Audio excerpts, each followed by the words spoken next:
Hello बच्चों, मैं हूं नीलांबर द्विवेदी। आज हम लोग हमारे पाठ्यपुस्तक मंथन का अध्याय 16 वो हार गया पाठ का अध्ययन करेंगे। यह पाठ मूल्यपरक कहानी है जिसमें दो दोस्त नितिन और समीर की दोस्ती के बारे में बताया गया है। इस कहानी के रचनाकार कमला चमोला हैं। दोनों की दोस्ती में गलतफहमी के कारण दरार पड़ जाती है। तो आइए देखें वो गलतफहमी क्या थी। हिसार के दो प्रमुख स्कूल सीनियर मॉडल स्कूल और नेशनल पब्लिक स्कूल के बीच एक दिवसीय क्रिकेट मैच हो रहा था। सबसे पहले बल्लेबाज के रूप में समीर और आलोक ने सीनियर मॉडल स्कूल की ओर से बल्लेबाजी की शुरुआत की। समीर अपने खाते में धड़ाधड़ रन जोड़ रहा था। आलोक के बाद और 3 बल्लेबाज भी आउट हो चुके थे, लेकिन समीर अभी 99 रन पर जमा हुआ था। बस 1 रन और फिर उसका शतक पूरा हो जाएगा। उसकी टीम के खिलाड़ियों में बहुत उत्तेजना फैली हुई थी। खुद समीर का दिल भी घबरा रहा था। बल्ले पर उसके हाथ कांप रहे थे। गेंदबाज ने जब गेंद फेंकी तो समीर ने बल्ला चलाया और वो कैच आउट हो जाता है। और यह कैच लेने वाला कोई और नहीं, उसी का जिगरी दोस्त नितिन था। शायद यही कारण था कि गलतफहमी होती है और इनकी मित्रता यहाँ पे टूट जाती है। नितिन बचपन से ही उसका पक्का दोस्त था। दोनों के घर साथ साथ थे। 8वीं तक एक ही स्कूल में पढ़े थे, पर उसके बाद समीर ने सीनियर मॉडल स्कूल में दाखिला ले लिया और नितिन ने नेशनल पब्लिक स्कूल में दाखिला ले लिया। आज समीर गुस्से से भरा हुआ था। नितिन का क्या बिगड़ जाता अगर वह कैच छोड़ देता, मेरा शतक बन जाता। लेकिन नहीं, उसने तो लपक कर कैच ले लिया। उसने दोस्ती को भी याद नहीं रखा। यह अपने आप समीर बड़बड़ाता रहा। समीर का गुस्सा और ज़्यादा हो जाता है जब नितिन बधाई देने के लिए आता है।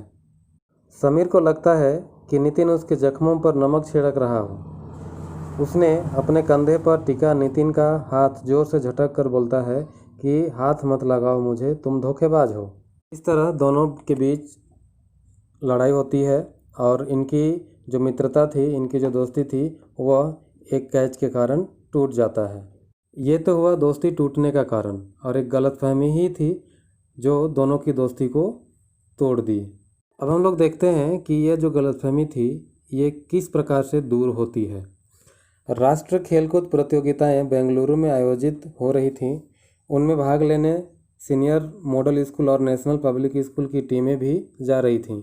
लंबी दौड़ में नितिन और समीर अपने अपने स्कूलों से भाग ले रहे थे। रेलगाड़ी में बच्चे साथ साथ ही बैठे थे। नितिन और समीर एक दूसरे की ओर पीठ करके बैठे थे। दुश्मनी हो गई थी, दोनों में दोस्ती टूट गई थी, इसलिए पीठ कर कर दोनों बैठे हुए थे। किसी तरह बेंगलुरु आया, उनके रहने का इंतजाम एक हॉस्टल में कर दिया गया था। समीर नितिन से बदला लेने के लिए नितिन के जूते खिड़की से झाड़ियों में फेंक देता है। उसके बाद वह अपनी जगह वापस आ जाता है। चारपाई पर बैठकर उसने सफ़ेद जुराबें पहनी, फिर जूते पहनने के लिए उठा, लेकिन जूते अपनी जगह नहीं थे। नितिन ने इधर उधर पूरे कमरे में जूते ढूंढे, पर जूते हों तब तो मिलेंगे। जूतों को तो समीर ने झाड़ियों में फेंक दिया था। जूते न मिलने से नितिन दुखी हो गया और सोचने लगा, मैं बिना जूतों के दौड़ कैसे पाऊंगा। समीर कनखियों से उसे ही देख रहा था। सब लड़के दौड़ प्रतियोगिता के लिए तैयार होकर नितिन को बुलाने आए। नितिन को उदास देखकर सबने उसकी उदासी का कारण पूछा, तो उसने जवाब दिया कि मेरे तो जूते ही नहीं हैं, अब मैं कैसे दौड़ पाऊंगा। सभी खिलाड़ी दौड़ के लिए एक पंक्ति में खड़े हो गए। नितिन कर दौड़ देखने के लिए आया था। 1 2 3 बोलते ही सभी धावक दौड़ पड़े। समीर बहुत तेज भाग रहा था, लेकिन उसे लग रहा था कि उसके दाएं बाएं भाग रहे 2 प्रतियोगी भी कुछ कम नहीं हैं। वह उन्हें पीछे नहीं कर पा रहा था। तभी उसके कानों में नितिन की आवाज़ गूंजी, शाबाश समीर, और तेज और तेज, बहुत अच्छे। दोस्त की यह आवाज़ सुनकर समीर के मन में जोश आ गया और वह भी बहुत स्पीड से, बहुत तेज़ी के साथ भागता है। और पूरी दौड़ के दौरान नितिन की आवाज़ उसी तरह गूंज रही थी, और तेज समीर, और तेज और तेज, शाबाश। इस प्रकार तेज़ी से भागता हुआ वह अपने लक्ष्य पर सबसे पहले पहुंच गया। और आते ही उसने समीर को गले लगा लिया। समीर जब आता है बधाई देने के लिए तो समीर को गले लगा लिया और कहता है कि वाह दोस्त, कमाल कर दिया, बधाई हो तुम्हें। इस बधाई पर समीर के दिल में एक टीस सी उठी, क्या वह इस बधाई का हकदार है? समीर कहता है कि क्या इस बधाई का हकदार वो है? उसने छोटी सी बात पर नितिन को दोषी ठहराया, जिसमें नितिन का कोई दोष भी नहीं था, मगर उसने तो जानबूझकर नितिन का बुरा सोचा। फिर भी नितिन उसका भला ही चाहता है। तब नितिन कहता है, मुझे माफ़ कर दो दोस्त, मैंने ही तुम्हारे जूते झाड़ियों में फेंक दिए थे। मैं बदले की आग में झुलस रहा था, तभी मैंने ऐसा बुरा काम किया।